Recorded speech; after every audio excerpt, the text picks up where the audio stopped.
Bonjour à vous. Je vais aller voir en attendant que les gens se connectent si on m'entend. Alors, si vous voyez ce live, écrivez #replay ou #live pour savoir si vous êtes avec moi.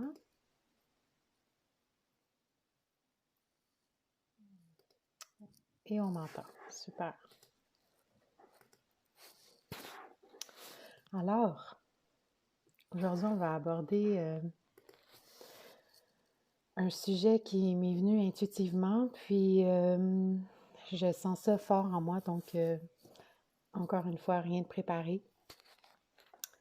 Live très intuitif sur les 3 chemins que l'humain a tendance à prendre et qui le fait souffrir et qui le fera de plus en plus souffrir.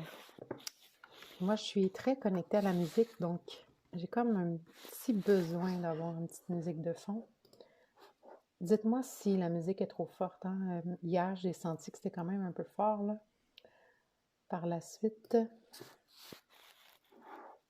Donc,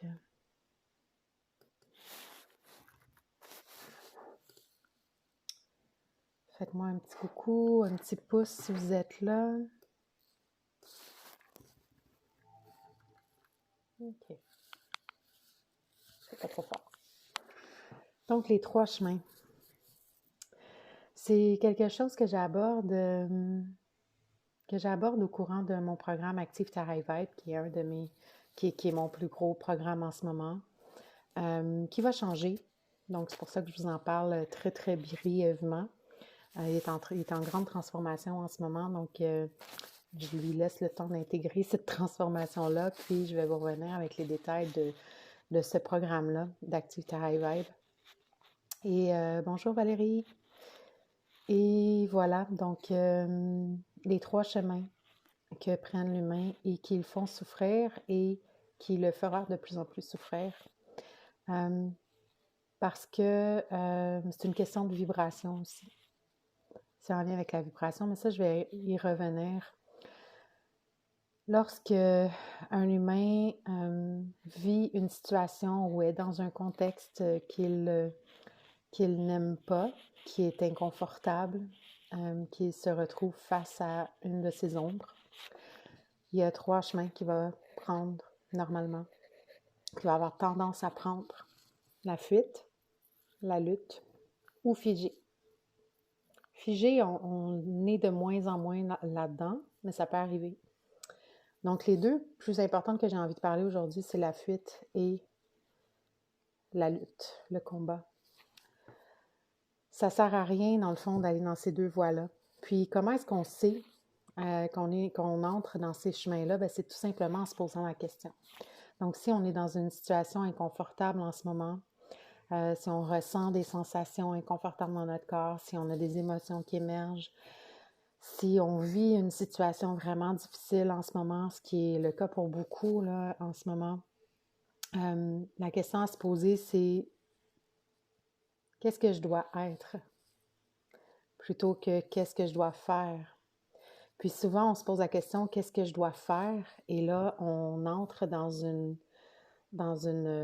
roue, un cycle infini de lutte ou de combat. Ou bien, on s'en va dans la fuite. Donc, on a envie, par exemple, on a envie de juste s'isoler sur une île déserte. Souvent, c'est le mot qui va sortir, les mots qui vont sortir.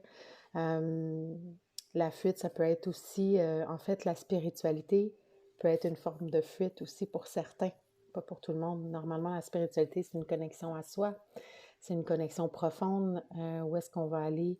Dans le fond, c'est une voie de croissance personnelle, mais vraiment plus profonde que le mindset. Si on descend vraiment dans le cœur, dans les émotions, on vient vraiment travailler tout son être. On s'auto-responsabilise face à toute notre vie, à tout ce qu'on crée et co-crée. Donc, pour moi, c'est ça la spiritualité. Et certains vont choisir certains chemins dans la spiritualité qui, en fait, va devenir de la fuite ou vont méditer, mais pour fuir leur réalité. plutôt que pour se connecter à soi-même. Puis, comment est-ce que vous pouvez savoir la différence? C'est vraiment juste dans l'intention que vous portez à la méditation. Si vous portez à votre méditation une intention comme « OK, je vais aller me calmer », ben, c'est peut-être justement une sorte de fuite. Parce que oui, être calme, c'est une conséquence de la méditation, mais il ne devrait pas y avoir d'autre intention que d'être. Puis là, il ne devrait pas, j'aime pas trop ces termes-là, mais la méditation, par expérience, et expérimentez-le toujours, hein, c'est vraiment quelque chose qui nous apprend à être, tout simplement. Et plus que vous allez être dans des situations inconfortables et que vous allez prendre action vers la fuite ou le combat, plus ça va être difficile.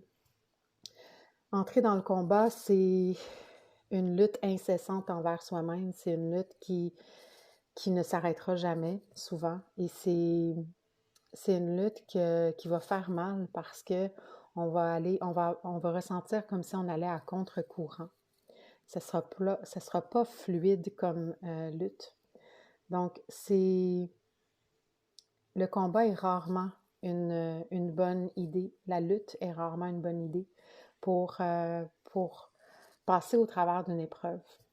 La fuite, encore moins. Ai-je besoin de dire que la fuite, l'événement va revenir parce que tant qu'on fuit un événement ou un contexte, c'est sûr que cet événement-là va revenir. Parce que pour moi, ce que je crois en fait, c'est qu'on est ici pour vivre des expériences qui nous apportent des apprentissages pour notre évolution. Et en partant de ce principe-là, ça devient que des expériences que l'on vit. Alors, si on fuit l'expérience, on se fuit soi-même. Si on lutte l'expérience, on a une lutte envers soi-même. On entre en lutte avec soi-même. Donc, pour moi, c'est que des expériences à vivre pour notre évolution. Donc, il y a toujours un apprentissage à ressortir d'une expérience, qu'elle soit bonne ou mauvaise. On parle souvent des mauvaises, mais les bonnes expériences aussi sont là pour nous apprendre. Donc, les expériences plus mauvaises, entre guillemets, parce que pour moi, ce n'est que des expériences. Lorsqu'on les vit pleinement, lorsqu'on est pleinement dans le contexte que l'on est, qu'on est présent à soi, qu'on est tout simplement, c'est là que l'expérience prend toute son ampleur, qu'on commence à la ressentir et que avec la pratique, si on veut, on va même commencer à voir déjà d'avance, ou en tout cas dans le moment présent, la signification de cette expérience-là dans notre vie. Salut, Elisa!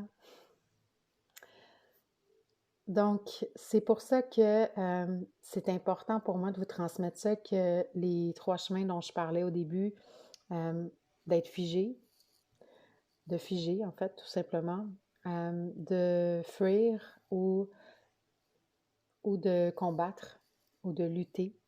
C'est 3 chemins qui nous font souffrir parce que l'expérience qu'on vit, elle est là pour une bonne raison. Elle est là pour un épanouissement. Elle est là pour une évolution. Donc, si on fuit ou on est dans la lutte, on n'est pas du tout dans la même vibration.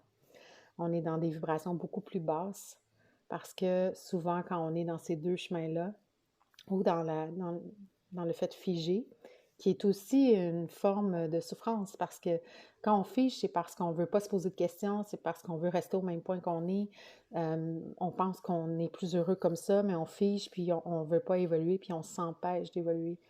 Mais tout être vivant sur Terre évolue, de la plante à l'animal à l'être humain. On évolue d'une certaine façon. Donc, c'est d'aller vraiment à contre-courant de notre propre évolution terrestre, finalement.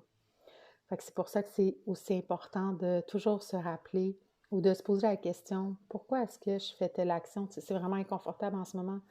Pourquoi je fais telle action? Pourquoi pas être pleinement avec qu'est-ce qui est là? pourquoi pas juste lâcher prise, arrêter le contrôle? Parce que quand on embarque dans la lutte, dans le combat, c'est souvent dans le désir de contrôler son environnement, de contrôler la situation, de contrôler le contexte. Créer sa vie, c'est aucunement une question de contrôle. C'est le contraire. C'est une question de lâcher prise totale et d'être connecté à ses vibrations profondes. Donc, voilà, c'est ce que j'avais à dire pour l'instant. Est-ce que vous avez des questions? Là, je sais que vous êtes arrivé un peu plus tard. Peut-être que j'avais déjà commencé le sujet. Je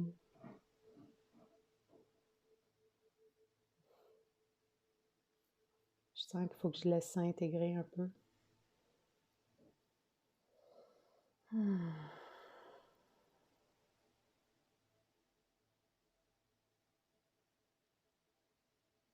Donc, pourquoi est-ce que je suis venue parler de ça? En fait, c'est parce que j'avais une discussion comme quoi, pour certains, la spiritualité, je me rends compte dans une observation très personnelle, que certains utilisent la spiritualité pour la fuite, pour fuir leur, leur situation, pour fuir leur contexte de vie. Puis, je ressentais vraiment le besoin fort de venir vous en parler parce que je pense que c'est important de venir vraiment s'ancrer, de venir vraiment ressentir, de suivre, d'apprendre à suivre votre intuition. Puis que ça devient vraiment fort au point qu'il n'y a plus autre chose qui veulent être finalement. De vraiment suivre votre intuition, jour après jour. Puis d'arrêter de juste croire au mental qui, lui, veut entrer en lutte, qui, lui, veut entrer dans la fuite. Portez vraiment attention, observez vraiment toutes les pensées qui peuvent venir dans une journée lorsqu'il y a une situation inconfortable qui arrive. Puis vous allez voir à quel point on a vraiment tendance à fuir et à combattre. C'est souvent un des deux. Ou à figer. Je l'oublie un petit peu plus souvent parce que je suis un petit peu moins moi-même dans cette énergie-là, mais ça se peut que ce soit d'être tout simplement figé. C'est pas que c'est mal de fuir, c'est pas une question de bien ou de mal. C'est une question de vraiment se reconnecter à soi puis de prendre la responsabilité complète, entière de notre évolution, complète, entière de notre vie. Puis de faire en sorte que qu'on crée notre vie, mais à partir des vibrations qu'on émet. Et comme je le disais un petit peu au début, être dans la fuite ou être dans le combat ou dans la lutte ou être figé, c'est des vibrations qui sont tellement basses que finalement, on émet des vibrations basses et on reçoit des vibrations basses. Donc, on va recevoir toujours des situations ou des contextes ou des patterns qui vont se répéter, jusqu'à ce qu'on comprenne le sens profond de l'expérience. Donc, c'est important de vraiment s'élever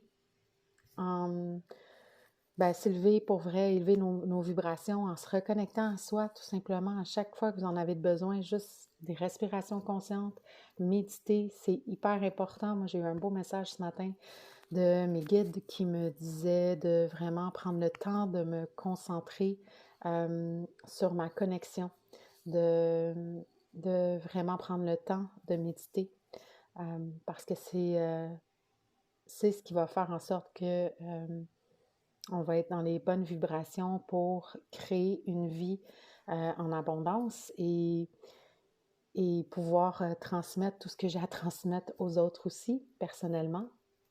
Mais c'est la même chose pour vous aussi, parce que votre expérience humaine et votre expérience d'âme va devoir ou va vouloir se connecter très bientôt. Et c'est vraiment important d'apprendre à suivre votre intuition pour ça. Et l'intuition n'est pas dans la fuite et dans le combat. L'intuition, c'est toujours un élan du cœur très fort qui vous amène là où vous ne pensez pas toujours que mentalement ce soit la meilleure des solutions ou des chemins à prendre, mais c'est souvent celui-là le meilleur pour vous. Donc voilà. Petit live court, je crois, aujourd'hui. Je n'ai pas regardé l'heure à laquelle j'ai commencé. Je voulais aussi vous inviter à regarder les derniers lives pour connaître les modalités du concours. Je peux vous le dire, en fait, c'est quand même assez court. Je fais un concours pour vous offrir une séance de succès infini et un soin énergétique. Vous avez juste à partager un de mes lives. Puis, je vais mettre les noms dans une bolle et tirer un nom le 11 décembre prochain. Je fais un live par jour, donc vous avez le choix. Plus que vous partagez des lives qui vous parlent, évidemment, plus que vous allez avoir votre nom dans le petit bol. Et je voulais aussi, en fait, surtout vous faire une invitation pour venir dans mon groupe Renaître. Renaître à son plein potentiel. Et je mettrai en commentaire le lien pour se rendre. Je vais faire des publications, je vais être présente en fait exclusivement pour le groupe pour faire des channelings et pour faire des activations énergétiques. Puis j'ai aussi des soins énergétiques qui me sont venus, soins énergétiques de groupe. Donc, je vais vous offrir ça au courant du mois de décembre. Alors, si ça vous intéresse, ça va être vraiment exclusif au groupe Renaître. Donc, je mettrai le lien en commentaire. Donc, voilà, je vous souhaite une belle journée. Bonjour Pauline, je viens de voir ton nom. Je vous souhaite une belle fin de journée. Puis, on se voit demain.